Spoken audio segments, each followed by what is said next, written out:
My name is Claire, I am 29 years old, and on my wedding day, 3 chairs in the front row sat empty. They were meant for my parents and my sister, but they never walked through the doors. A week earlier, they swore money was too tight, that even a 3-hour drive was impossible. I wanted to believe them, so I saved the seats anyway, tied with ribbons, holding on to hope. But later that night, one photo would rip that hope apart. It showed my entire family, not struggling, not absent by chance, but dressed in gowns and tuxedos, raising champagne at a place I never could have imagined. That image shattered more than my wedding day. What it exposed nearly destroyed everything I thought I knew, and what came next proved betrayal always carries a price. Stay with me until the end, because the truth behind that photo will leave you breathless. And to understand that photo, you need to see where the day started. I could feel the air in the church shift the moment the organ began to play. Everyone stood, their heads turning toward me as the double doors opened. The sunlight from outside spilled in for a second, casting long shadows across the pews, and all eyes fell on me in my white dress. I gripped the bouquet tighter, steadying my breath, forcing myself to walk forward with the smile I had practiced 100 times in the mirror. My maid of honor, Lily, whispered softly behind me, steadying the train of my gown, and I nodded to her without looking back. As I stepped down the aisle, my eyes searched for the one thing I had wanted since I was a child. 3 seats reserved at the very front, marked with simple white ribbons, saved for my parents and my sister Rachel. The sight of them nearly stopped me in my tracks. They were empty. Not a jacket draped across the pew, not a handbag or scarf to suggest they had even thought about showing up. Just 3 untouched seats, surrounded by the warm glow of candlelight and the quiet rustle of people turning in their seats to watch me. My chest tightened. For a moment, the noise of the church faded, and all I could hear was the echo of my own pulse. I forced my gaze away and found Jordan waiting at the altar, his eyes soft, steady, filled with love. He smiled at me in a way that made my knees weak, and I willed myself to keep moving, step after step, like nothing was wrong. Reverend Wilson guided us through the vows, his voice calm and practiced. The words felt heavy on my tongue as I repeated them, but Jordan's hands around mine anchored me.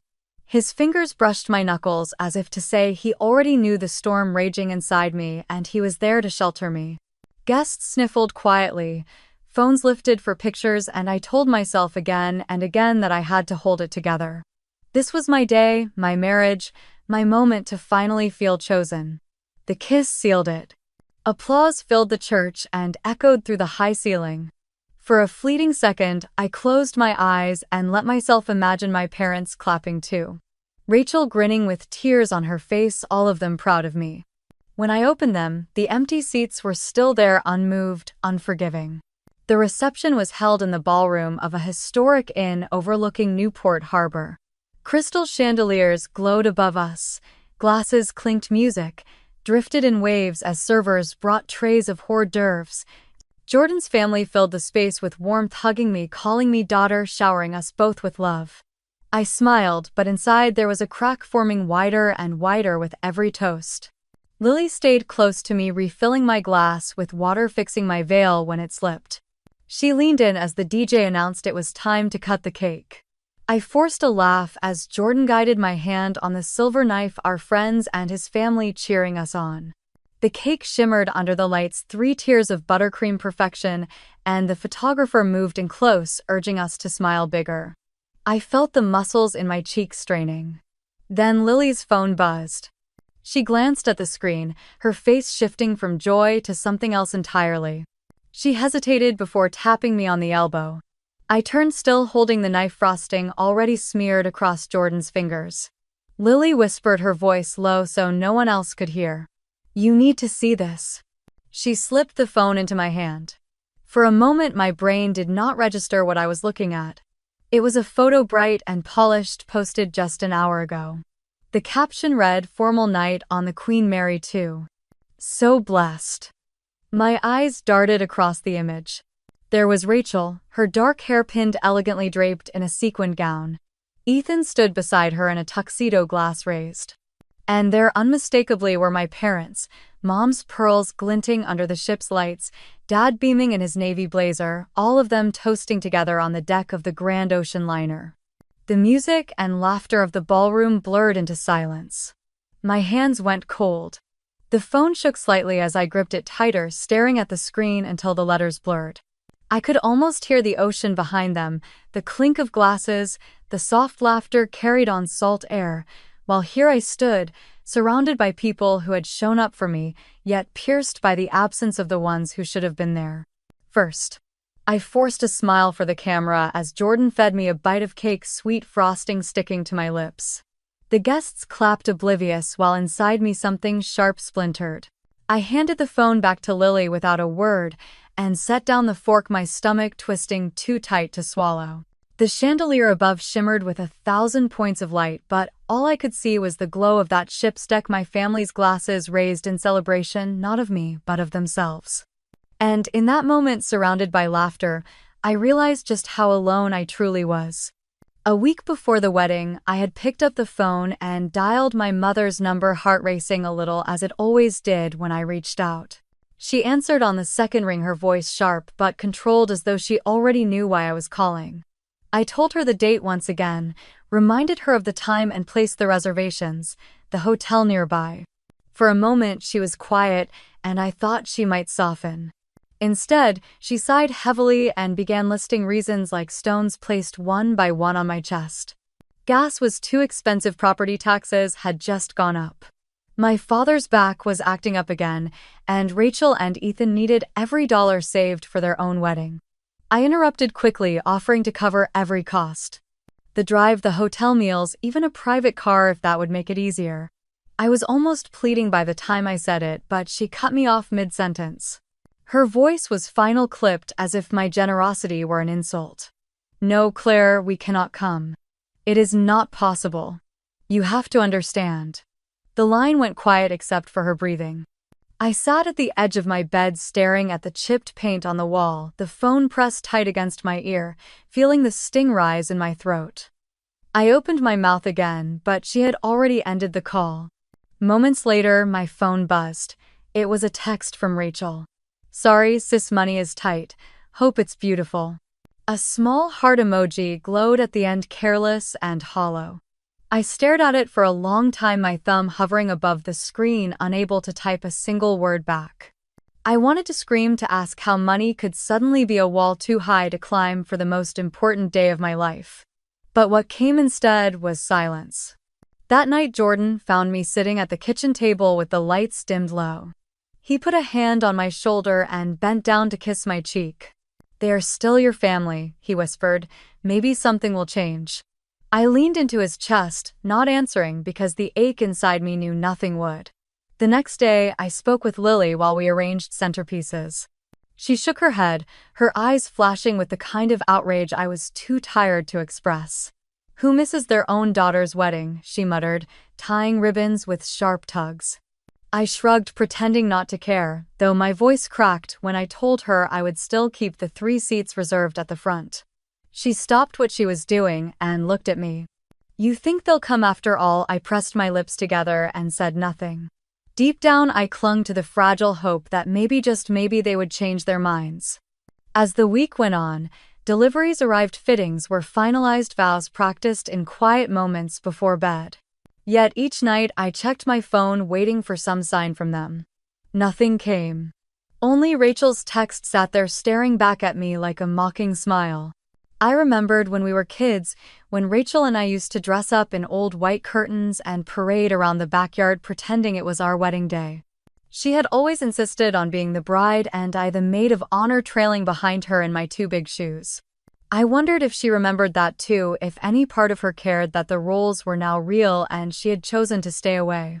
The morning before the wedding, I drove to the church to drop off decorations. The pews stood waiting in silence, the ribbons for the reserved seats already tied in neat bows. I stood in front of them, fingertips brushing over the polished wood. My chest tightened at the thought that they might remain empty, that I might walk down that aisle and see nothing but vacant space where my family should be. Still, I asked the coordinator to make sure those 3 seats were kept untouched.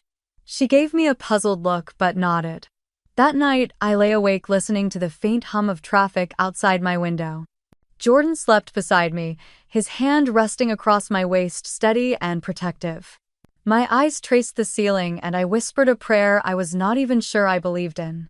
Please let them come, please let me be wrong. I closed my eyes, clutching the thin line of hope tighter than I should have, unaware of the storm waiting just ahead. Sleep had always been restless for me before big moments, and that night it was no different. The bed in my small apartment in Providence felt too wide and too empty, and the silence was filled with ghosts of old memories I never asked for but could never quite silence. I stared at the ceiling, listening to the hum of the radiator, and somewhere in that stillness, my mind began pulling me back through time, stitching together all the moments when the seats meant for me had been left unoccupied. I thought first about college graduation, the day that should have felt like a crowning moment after years of exhaustion and sacrifice.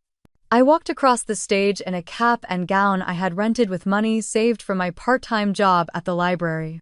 The stadium was alive with cheers, parents and siblings, waving signs, camera flashes like starlight in the afternoon sun. I smiled for the photos, but when I scanned the crowd, my own row sat still. The folding chairs marked with our last name were untouched, the programs stacked neatly where no hands had picked them up. Hours later I learned that Rachel had her regional dance competition that very same weekend. I told myself it was fine that she was younger, that maybe her moment mattered more.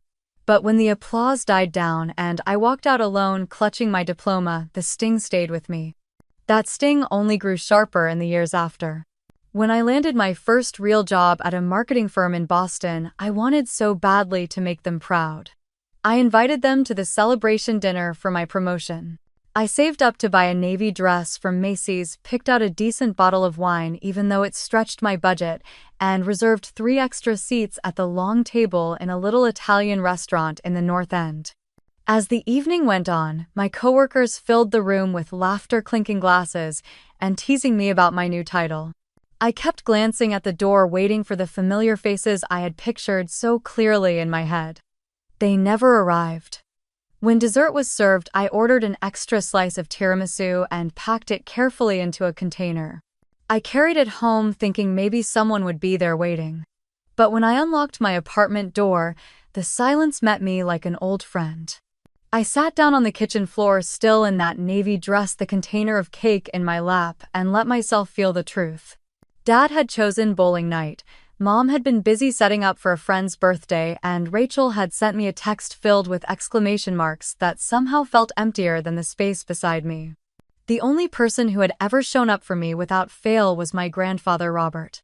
He was steady in a way that no one else had been, a man whose palms were calloused from years of carpentry but whose touch was always gentle when it rested on my shoulder.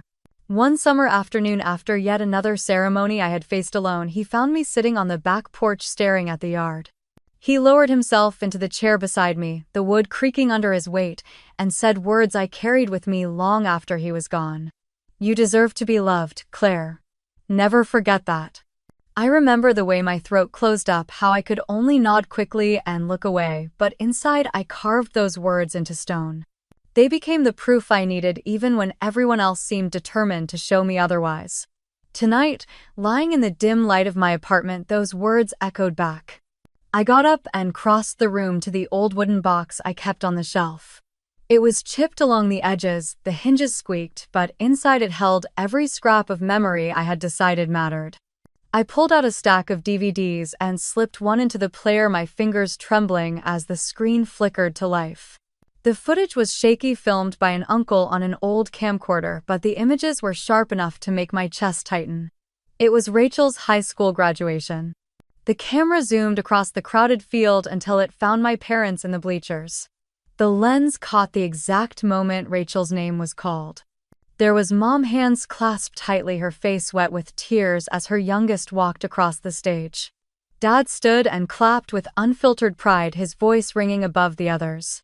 I pressed pause, freezing their expressions on the screen. My throat burned. I had walked across my own stage years before, holding the same kind of diploma, the same kind of accomplishment. But I had looked out into an empty row, hearing only the applause of strangers. And here was proof that the love and pride they were capable of giving had simply never been meant for me. I sank into the couch staring at the still image. The tears came hot and fast this time, but they were not just grief. They were clarity slicing through the illusions I had spent years weaving to protect myself. I had always told myself they cared just in ways I could not always see. That they loved me quietly from afar. But watching my mother's tears for Rachel while my own milestones had gone unacknowledged, I knew the truth. Love had been rationed and the scales had never tilted in my favor. I reached for my phone, thumb hovering over my contacts where Grandpa's number still sat, though he had passed 2 years ago. I wanted so badly to hear his voice again, to feel that certainty he had given me. Instead, I set the phone down and opened the closet. Hanging there was his old flannel shirt, faded blue with a faint scent of sawdust that time had not yet stolen.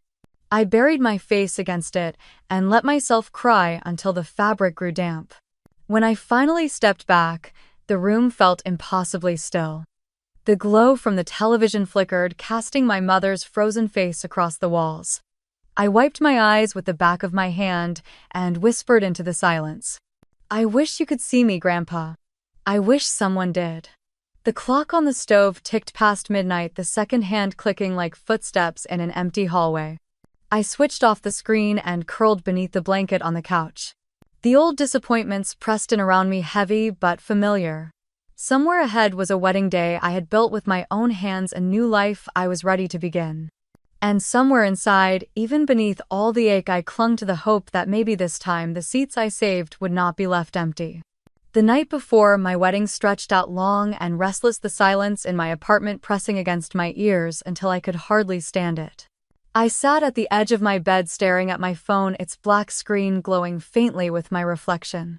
My chest tightened with every second that passed. I knew what I was about to do. I had promised myself I would. Not that I had to stop asking for scraps of love, but desperation is a strange companion. It pushes you to try one more time even when you know better. I pressed the number saved under Mom and held the phone to my ear. It rang once, twice, 3 times, and I almost hung up before I heard her voice. "Hello," she said flatly, as if she had been expecting a telemarketer. "Mom, it is me," I whispered, already fighting back tears. "Please, just listen to me." There was a pause, then the sound of her sigh carried through the line. "Claire, it is almost midnight. What is going on?" "Tomorrow is my wedding day," I said, the words breaking on my tongue. "I want you there. I need you there. Please, I will cover everything. Gas, hotel, food, even if Dad needs a doctor for his back, I will handle it. Just come." I heard the clatter of something in the background, maybe dishes being put away. Her tone was sharp when she answered. "Stop being so dramatic. We already talked about this." Tears slipped down my cheeks. "It is not drama, Mom. It is my wedding. I saved those seats for you, for Dad, for Rachel. I do not care about the excuses, I just want you there. I will pay, I will make it easy." Her voice grew colder, each word clipped like ice. "Claire, life does not revolve around you. We have responsibilities. Rachel and Ethan are saving for their future, and your father and I cannot just drop everything because you want a perfect picture. We will celebrate after." The line cut through me like a knife. After. Always after, never when it mattered. I pressed my palm against my forehead, my breath shaking. "You do not understand. It will not be the same without you." "Enough," she snapped, as if she were scolding a child. "Tomorrow will be fine. You have people there who care about you. Do not guilt us into something we cannot do." Her words silenced me. I held the phone tight, waiting for her to soften, waiting for even the faintest sign she cared. None came. Finally, I whispered, "Okay." The line went dead with a click that echoed louder than it should have. I sat there in the dark, the phone slipping from my hand onto the sheets. My whole body trembled with a mix of anger and grief. I had begged, I had offered, I had laid myself bare, and still it was not enough. It had never been enough.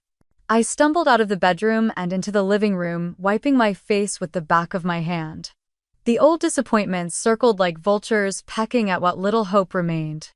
I stared at the bookshelf where the small wooden box from my grandfather rested. For years I had left it unopened, too afraid of what it might stir up inside me. He had given it to me the summer before he passed, his weathered hand pressing it into mine as he said words I did not understand at the time. "When the moment comes, this will help you." I pulled the box down and sat on the floor, my legs folded beneath me.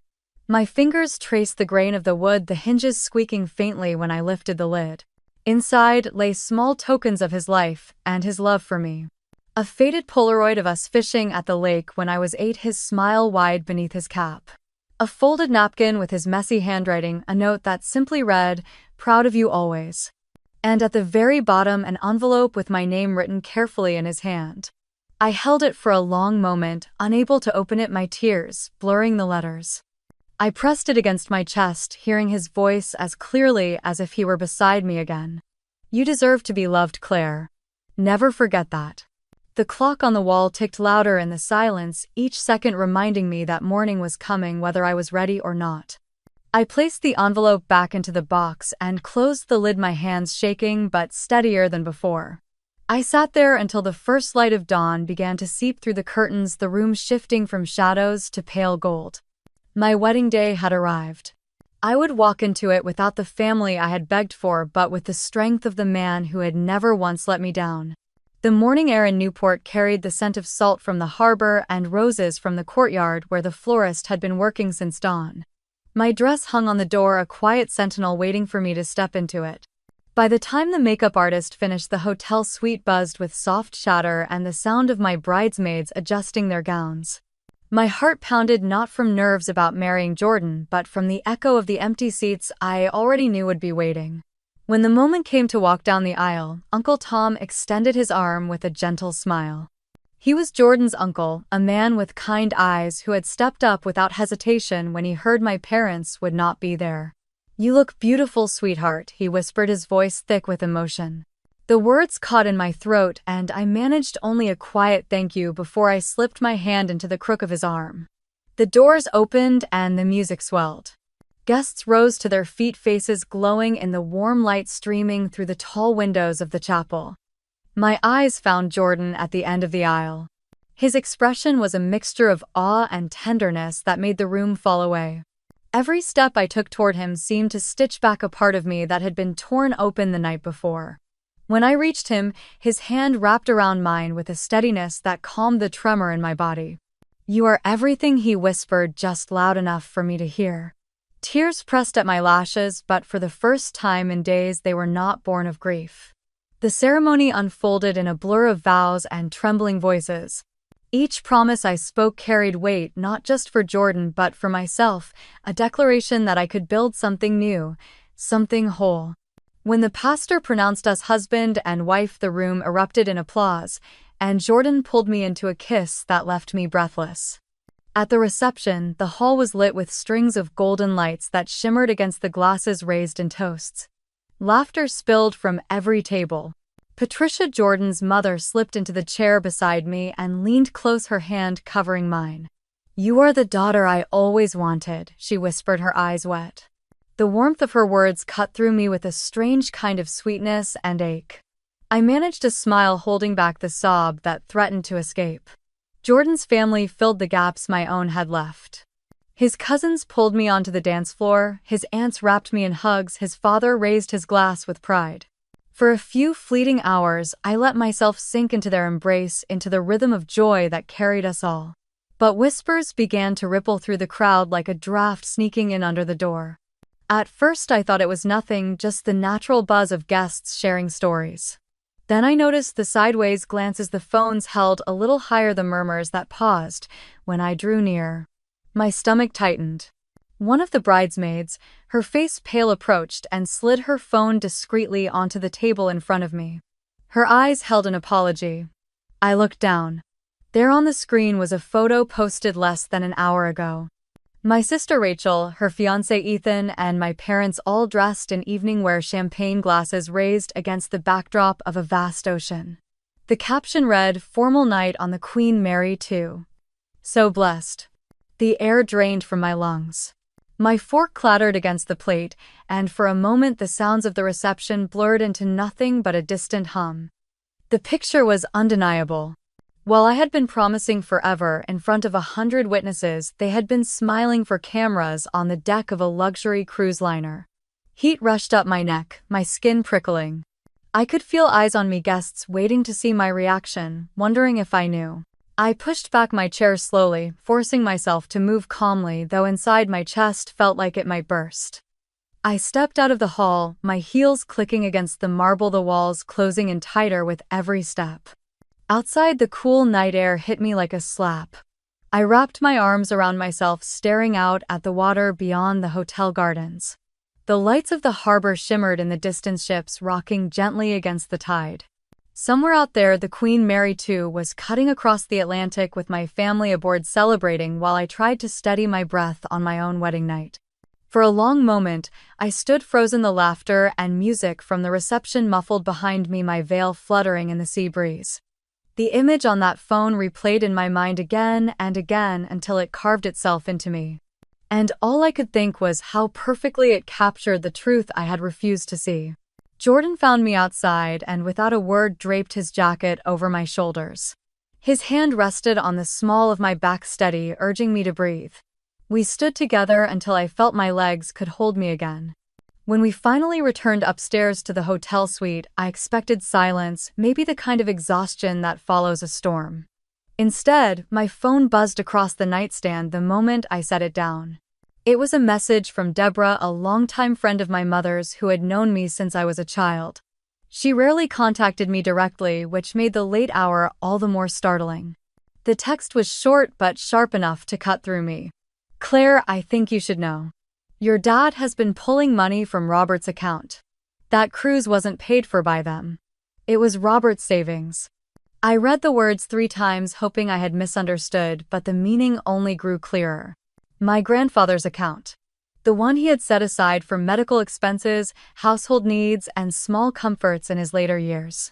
I had helped him set it up, and I knew exactly how carefully he had managed every dollar. My stomach flipped. I shoved the phone toward Jordan, my voice shaking. "Look at this. Tell me I'm reading it wrong." Jordan frowned, scrolling through the message before meeting my eyes. He didn't try to soften it. "We need to check," he said. "Right now." My hands trembled as I opened my laptop and logged into the account. The numbers glared back at me like a wound. Where there had once been a balance of over $52,000, there was now less than $3,000. My throat went dry. I clicked through the transaction history, each line hammering against my chest. 11,000 for Cunard Line, noted clearly for 4 tickets on the Queen Mary 2. Another withdrawal for a hotel in Southampton. And then tucked in between a payment labeled deposit for event hall reservation identical to the one Rachel had bragged about for her upcoming wedding reception. My fingers hovered above the keyboard, useless and shaking. All of it was there in black and white. They hadn't just abandoned me. They had stolen from the man who had been the only one to stand beside me all my life, using his savings to fund their celebration while I walked down an aisle alone. I covered my mouth with my hand as the sob finally broke free. My body curled forward, the laptop nearly sliding from my knees. Jordan caught it, setting it aside, then pulled me into his chest. His arms wrapped around me so tightly it felt like he was holding me together when I might otherwise splinter apart. "They took everything from him," I gasped.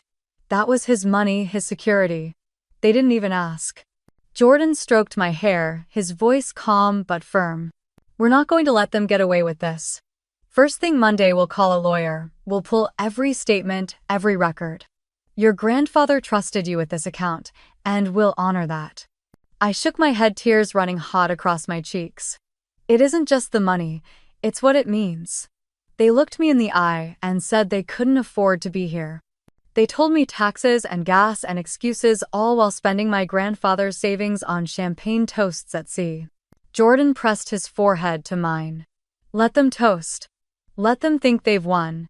This isn't over." The weight of his words steadied me, though the pain still clawed deep.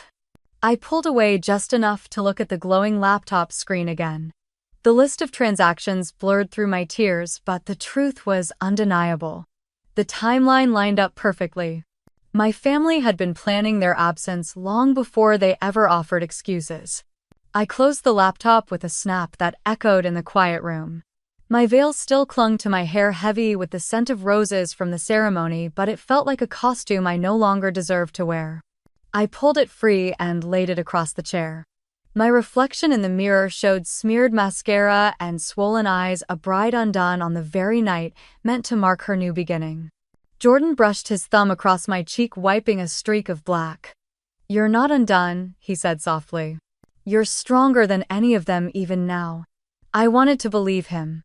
But all I could think of was my grandfather's voice, steady and kind, saying the words that had carried me through so many lonely years. "You deserve to be loved." Tonight those words echoed louder than ever, a reminder of what had been stolen, not just from him but from me. I sank into the edge of the bed, my body trembling with the weight of betrayal layered upon betrayal. Jordan knelt in front of me, his hands holding mine. "We will fight this," he promised. And I believed him because he had never once broken a promise to me. The clock ticked past 2 in the morning, the city outside settling into silence. My dress pulled around me, the silk heavy and wrinkled. Jordan helped me out of it, gently folding it across the chair with care. We climbed beneath the sheets, not as newlyweds lost in bliss, but as two people bound together in the quiet determination to face what waited ahead. As the room darkened, my tears finally slowed. The numbers from the account still burned behind my eyelids, each digit a betrayal carved into memory. But Jordan's arms stayed firm around me, anchoring me to something real, something honest. I let my eyes close, not to sleep, but to hold on to the vow I had made silently to myself. This was not the end of my story. It was only the beginning of a reckoning they would never see coming. The morning after the wedding carried a silence that felt heavier than the exhaustion in my bones. Jordan and I sat at the small table in our suite, untouched plates of breakfast between us. He held my hand across the table, his thumb brushing circles on my skin, grounding me. Before noon struck, we were sitting in the polished office of Thomas Harrison, a man my grandfather had once trusted with everything. Thomas looked older than I remembered, his gray hair trimmed, close glasses perched low as he sifted through a folder thick with documents. He greeted me with the kind of warmth that made me ache because it reminded me of the only man who had ever stood solidly behind me. "Claire, your grandfather spoke about you constantly. He was proud of you." I swallowed hard, my voice rough. "He never told me he left me anything." Thomas folded his hands together, his gaze steady. "That was by design. He wanted to protect you until the right time. The truth is, your grandfather left you his entire estate, not just the small account you managed for him. Everything." The word hung between us like a stone dropped in water. Everything. I leaned forward, my breath catching. "What do you mean, everything?" Thomas pulled out a packet of papers, sliding them gently across the desk.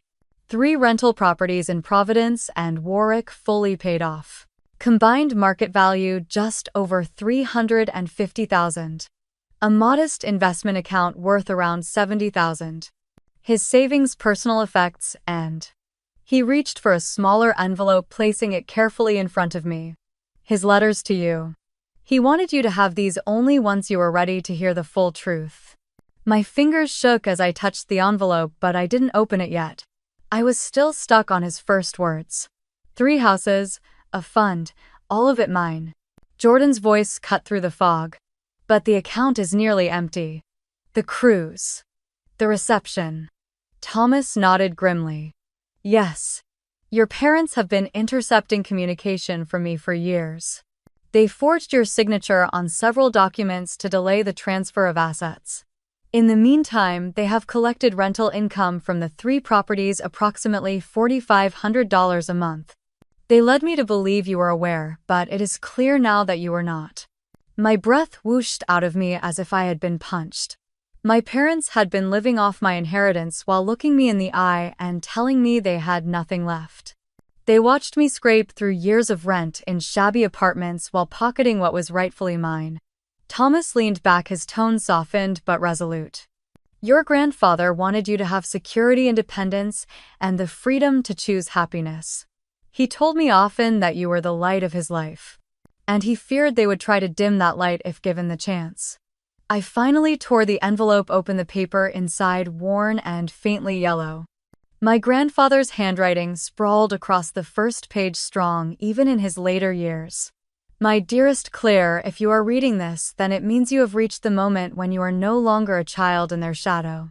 You deserve to be free to build a life that no one can take from you. Do not let them convince you that your worth depends on their approval. You are stronger than you know. The words blurred as tears filled my eyes. I wiped them quickly, clutching the letter close. Each line felt like he was sitting beside me again, whispering truths I had spent years too afraid to believe. There were more letters in the bundle dated across different years. Some spoke of memories we shared, others offered encouragement for the future he would not live to see. But one line on a folded sheet struck me like lightning. Do not let them steal your light. Fight if you must. Jordan squeezed my hand, his voice steady. This changes everything. I nodded slowly, the weight of betrayal shifting into something sharper. Anger, clean and focused. For years I had begged for scraps of affection while they lived off what was mine.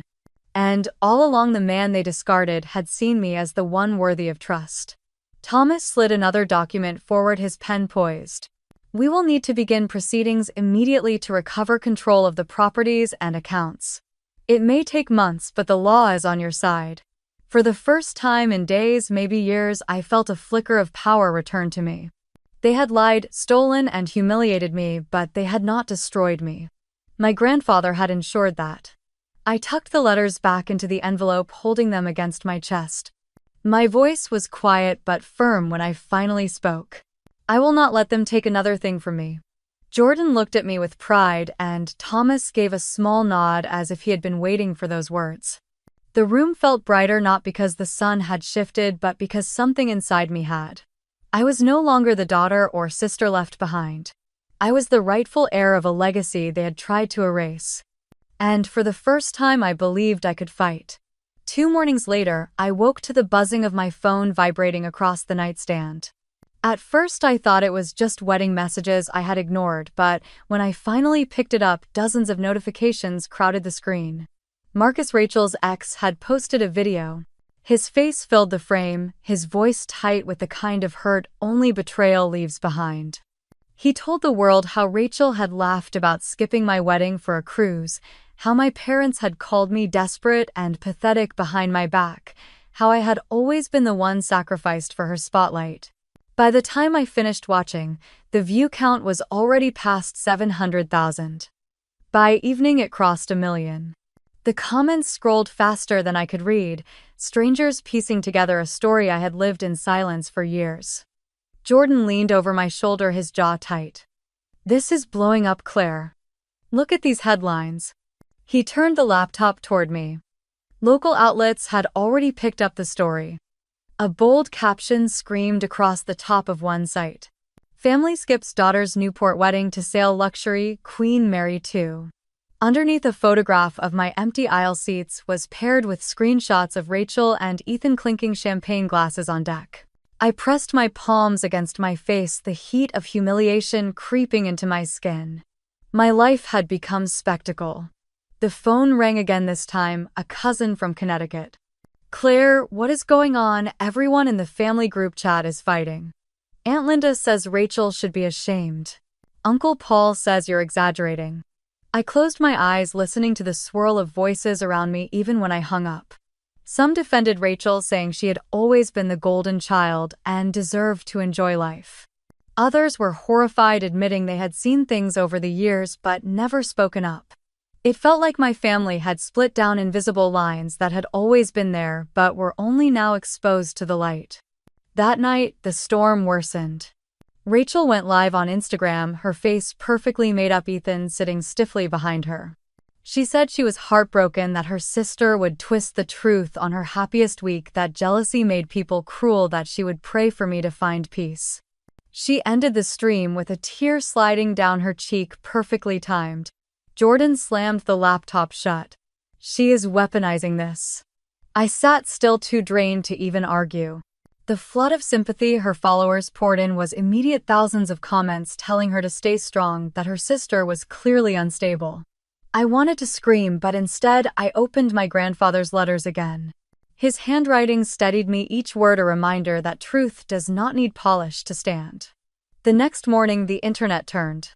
Someone had pulled public probate records, documents anyone could request if they knew where to look. They posted screenshots of my grandfather's will. Clear as daylight, it named me the sole heir. Rachel's portion was a single line near the end. To my granddaughter Rachel, I leave my old set of golf clubs stored in the garage. It spread like wildfire. Commenters circled it in red, posted side by side with Rachel's live stream. Memes followed, some cruel, some sharp with justice. One showed Rachel on the cruise deck holding a golf club instead of champagne. Another wrote over her tearful face, "Play 9 holes, not my sister." For the first time since my wedding, I laughed. It was a small laugh, brittle but real. Jordan caught my eye and squeezed my shoulder. The truth is louder than her performance. But beneath the laughter there was a deeper ache. Because none of this noise would change the empty seats on my wedding day or the years of silence and dismissal. The storm outside was loud, but the storm inside was the one I had to survive. Still, as the sun went down and my phone buzzed with another wave of headlines, I felt a shift. For once I was not invisible. My story, however, messy, was no longer mine alone to carry. And that, at least for now, was enough to keep me standing. The first call came before breakfast, my phone vibrating across the counter as I poured coffee into a chipped mug. I didn't answer. By the time I sat down, 5 more had come in, then a stream of texts, each one angrier than the last. From my mother, "You have gone too far." From Rachel, "You are humiliating us for attention." From my father, "Pick up the phone or I'm coming over." I slid the phone face down and tried to focus on the warmth of the mug in my hands, the smell of coffee rising like something steady. But the buzzing kept breaking through, until finally I silenced it altogether. That afternoon, a thick envelope arrived in the mail, my name written in my father's heavy block letters. Jordan sat next to me at the kitchen table as I slid it open. Inside was a handwritten letter, shaky and uneven. "If you continue this, you will destroy your grandfather's legacy. He worked his whole life for that money, for those houses, and now you are dragging his name through mud. Stop this before it's too late." My hand trembled as I folded the paper back. Jordan read it over my shoulder and shook his head. "This isn't about your grandfather's legacy, Claire. It's about them losing control." He was right. My grandfather's words in those letters had been about love, resilience, and fighting for what was right. The only people staining his name were the ones who had stolen what was his to give. That night, I blocked their numbers one by one until the silence in my phone felt like air returning to my lungs. Jordan and I drove to Thomas Harrison's office the next morning, walking through the glass doors with a resolve I had never felt before. Thomas spread the paperwork across his desk, his voice calm but firm. "We will file both a civil case for restitution of assets and a criminal complaint for fraud and forgery. They may fight, but the evidence is on your side."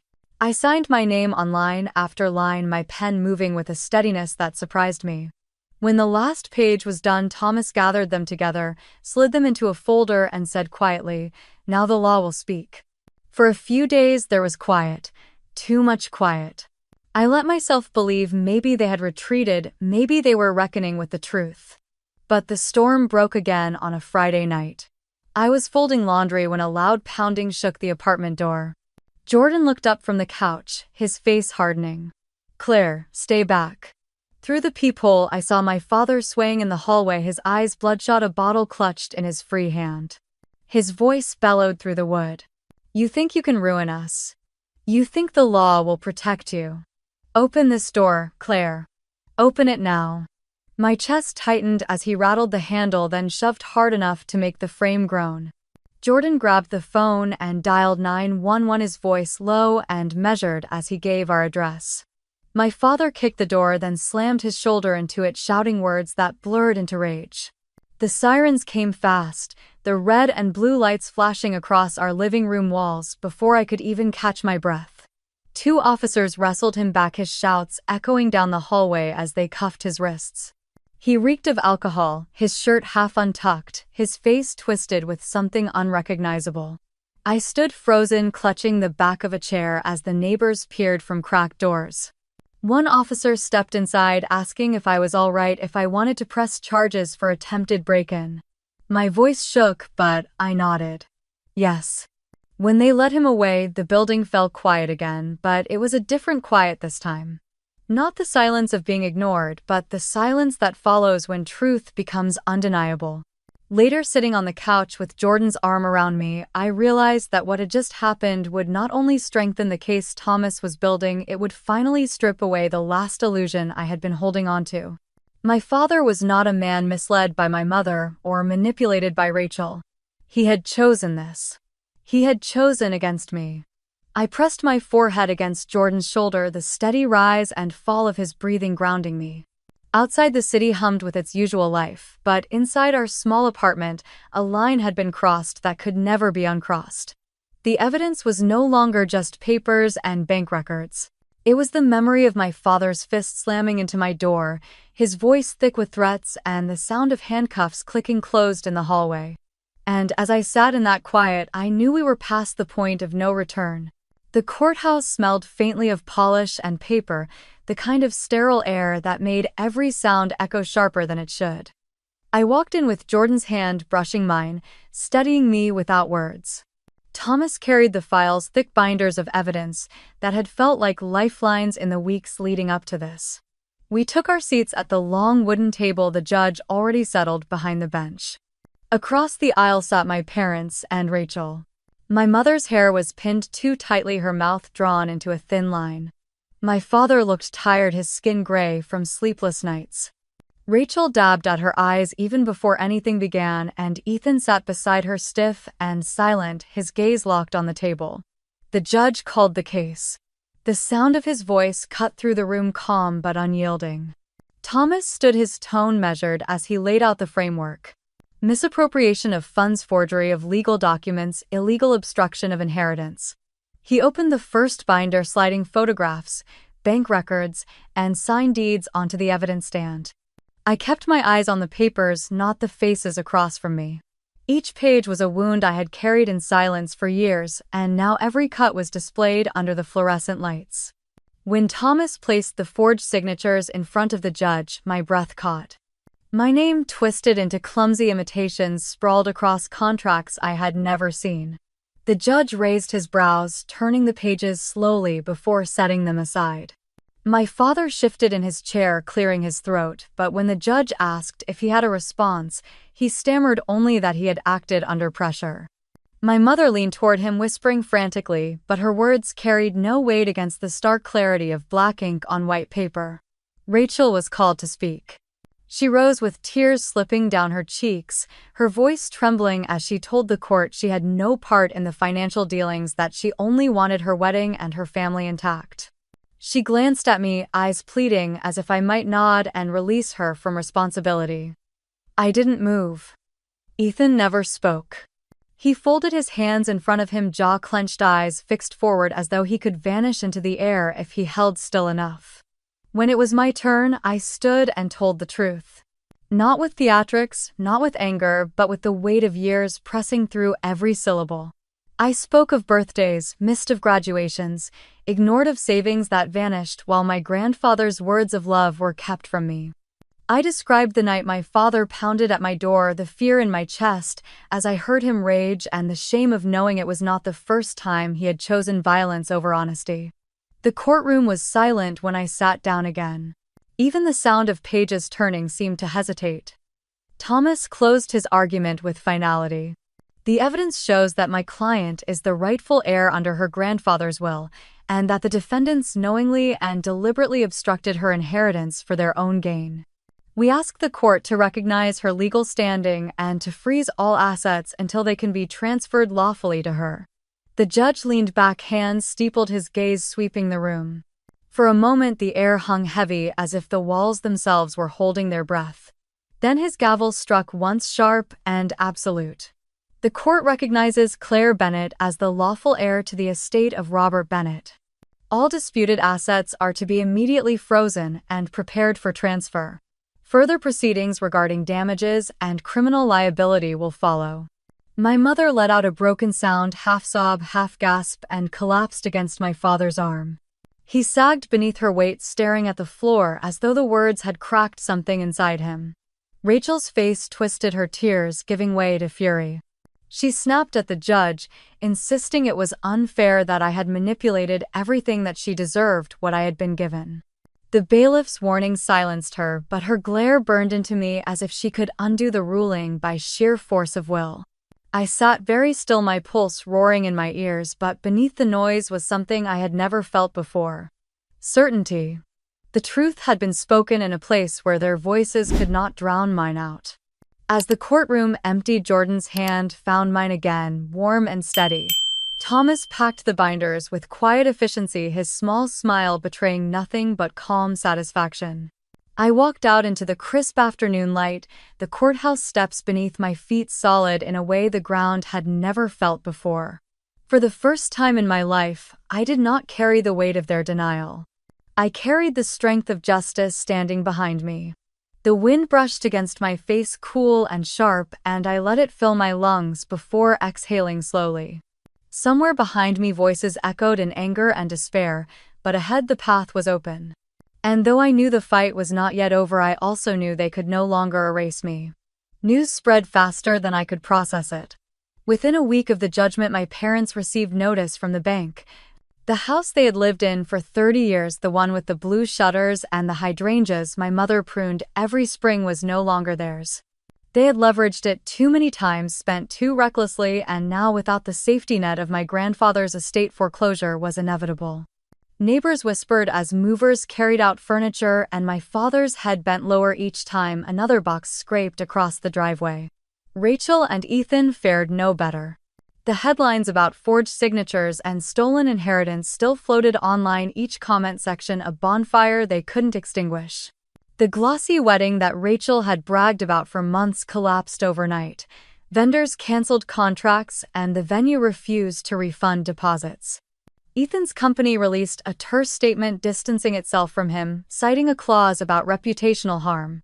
By Monday morning, he was unemployed, his work badge disabled, his inbox locked. I didn't seek any of this. But karma, it seemed, had its own rhythm, and all I had to do was step aside and let it roll downhill. Extended family who once clung to Rachel's charm began drifting away. My Aunt Sharon, who had always praised Rachel's ambition, called me in tears after reading the court transcripts. She apologized for years of silence. My uncle from Ohio sent a letter admitting he had believed the worst about me because it was easier than questioning the family story. None of it healed the wounds, but each message was a small confirmation that truth once spoken aloud could not be swallowed back. 2 weeks after the trial, I opened the Bennett house for a gathering. The dining table, polished to a shine, was set with simple food, nothing extravagant. People arrived hesitantly, cousins I hadn't spoken to in years, a few old neighbors, even my grandfather's longtime friend Mr. Alden, who shuffled in with his cane.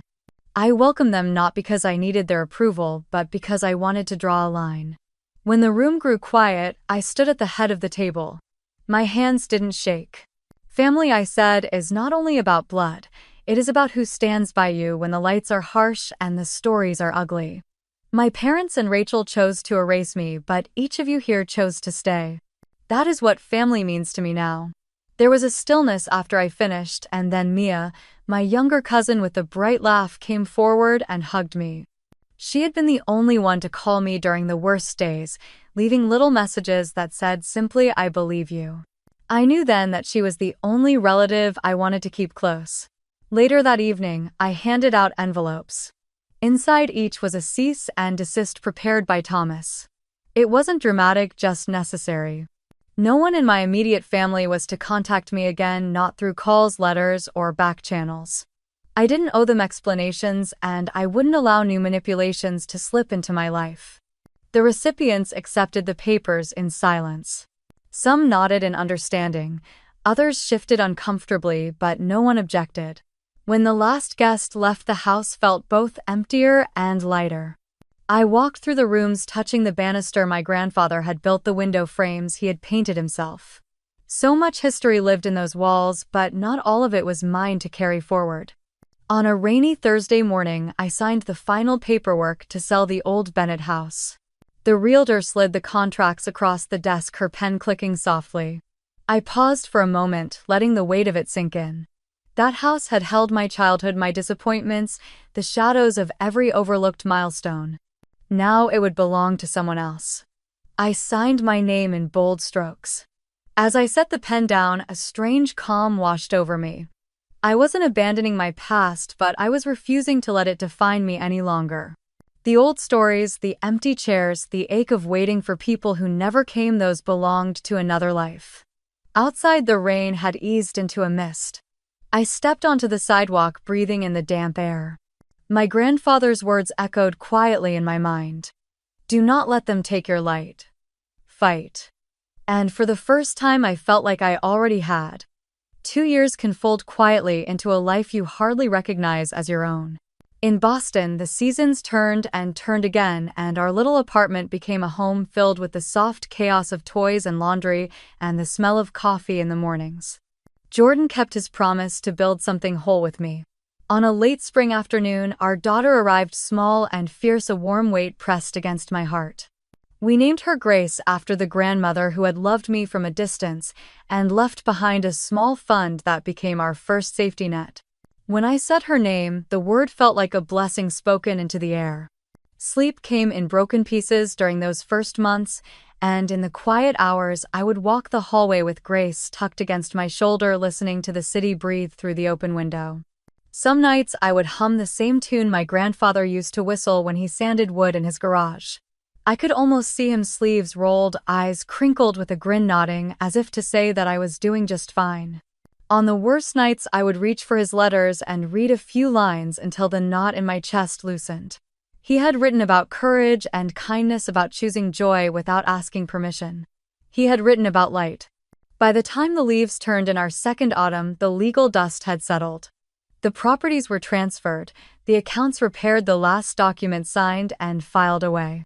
We sold the rentals and set up a college fund for Grace and another small fund for a future we had not yet imagined. I kept one thing from my grandfather's house, a hand-carved step stool with dents and scratches from 3 decades of use. Grace learned to pull herself up on it, palms flat, knees wobbly, the first sign that she would chase whatever called to her. Mia came to visit on a gray Saturday, taller and brighter than I remembered, with a canvas tote stuffed with books for the baby. She told me she was applying to nursing school and felt ready to leave the old stories behind. We sat at the kitchen table while Grace gnawed on a teething ring and Jordan stirred soup on the stove. Mia asked if it ever stopped hurting. I told her the truth.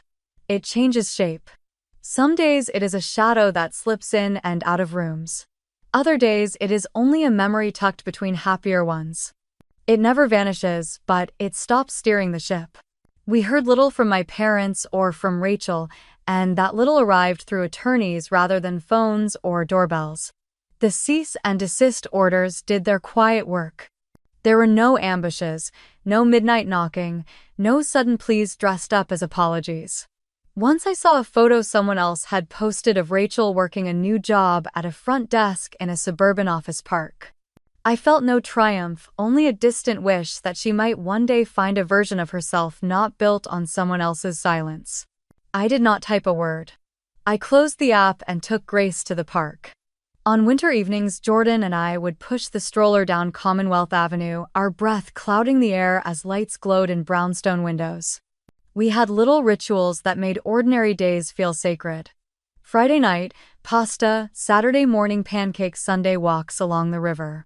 Sometimes we would stop on the footbridge and I would point out the boats to Grace, small white triangles sliding across the water, and I would feel the ache of the past tug once, then loosen its grip. The life I had wanted was no longer a promise held above my head. It was the ground beneath my feet. One quiet afternoon, I took the last envelope from my grandfather's box and held it for a long time before opening it. The paper was thinner than the others, as if time had pressed it smooth. His handwriting flowed strong and familiar. He wrote of the girl he had known and the woman he believed she would become. He wrote that happiness is not a prize given by people who once withheld it, but a path you choose and walk every day. He wrote that joy lived openly is its own kind of justice.